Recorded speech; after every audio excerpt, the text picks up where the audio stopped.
এর মধ্যে একটা ক্যাটাগরির কথা বললেন, দুইটা ঈদের দিন। ডক্টর জাকির, দুই ঈদের দিনে রোজা রাখাটাকে নিষিদ্ধ করা হয়েছে কেন?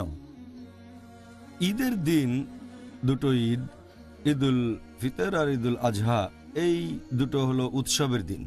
এই দিন মুসলিমরা সাধারণত ঈদের নামাজ পড়ে কোনো একটা জামাতে, বাসায় ফিরে পরিবারের সবার সাথে দেখা করে, আত্মীয়দের সাথে দেখা করে, তারপর বন্ধু বান্ধবের সাথে। এখন এই উৎসবের দিন আর রোজা রাখার দিনগুলো একরকম না। আর এছাড়াও ঈদুল ফিতরের সময় রমজান মাস তখন শেষ হয়ে গেছে, তাহলে রোজার মাস শেষ, আপনি আবার রোজা রাখবেন কেন? আর ঈদুল আজহা, এটা হলো কোরবানির দিন। এদিন পশু কোরবানি করছেন, রোজা থাকলে তো আপনি সেই পশুর মাংসটা সেদিন খেতে পারবেন না।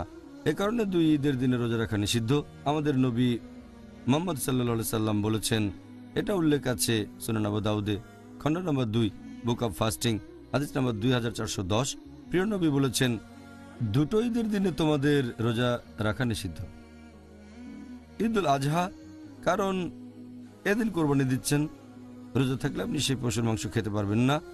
আর ঈদুল ফিতর, কারণ আগের দিনে রোজার মাস শেষ হয়েছে। তাহলে এই হলো কারণ যে দুটো ঈদের দিনে আমাদের রোজা রাখা নিষিদ্ধ।